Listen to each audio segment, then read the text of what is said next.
Gotta talk about our old friend Ray Epps. You remember old Ray, right? The former head of the Oath Keepers, the guy who was out there on January 5th and January 6th actually urging people to go into the Capitol building. This guy just urging people, spending hours and hours and out in the cold. And by the way, I was there that night in January 5th.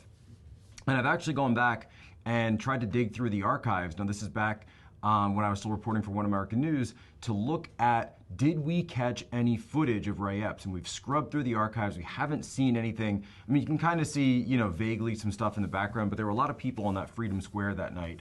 And so we don't actually have any good footage of Ray Epps other than what's already been reported and we've seen on revolver.news. But we've gone through and really dug in to see if we could find any of this stuff. Because in the back of my mind, I'm telling you, I really remember seeing that guy. I remember he had that weird kind of overshirt, right? It wasn't really a coat, it's just that tan overshirt that he was wearing. For some reason that stuck out in my mind. And so I remember seeing this guy and I remember him getting into it with other people. Now, I didn't hear him say anything directly about going into the Capitol or that the Capitol is our enemy or anything like that, but I do remember him getting into it with people that were out on that Freedom Square. Again, there were a lot of people out there that night. There were probably easily over several thousand people who were there. And I actually talked that night, I talked about the CCP, I talked about some other things, but then we've been going through now, and Revolver.news has been doing this, and a lot of people, especially here on Human Events Daily, have been paying attention day in, day out to how this investigation is going and what role, if any, Ray Epps played. And it's very confusing because we're being told now from the Jan 6 committee that he was not a federal agent.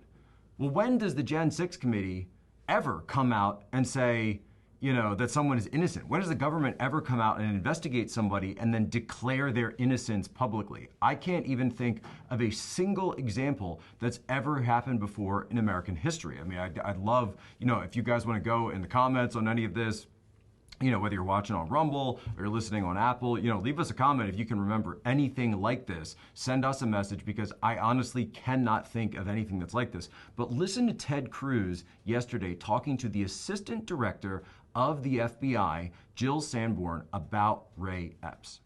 Did any FBI agents or confidential informants commit crimes of violence on January 6th? I can't answer that, sir. Did any FBI agents or FBI informants actively encourage and incite crimes of violence on January 6th? Sir, I can't answer that. Okay, so here's the statement that comes out from the January 6th committee. So Ted Cruz, Senator Cruz, goes out there and lays out this brilliant, and I gotta say, for Senator Cruz, who the other day was calling January 6th a terrorist attack, now he's totally flipped. He's totally on the other side of this, and he's actually drilling down, and I'm telling you, this is a dog with a bone. This reminds me of when he was Attorney General Cruz of the state of Texas, and he would just be chasing after something because he knows he's got this. And so my hat's off to him and to all the other Patriot senators that stood tall yesterday, whether it be Senator Rand Paul, Senator Tom Cotton, and of course, Senator Ted Cruz. And there were other senators as well that were out there just doing the work of the American people. This wasn't left or right. It was just patriotic Americanism that you saw there. Because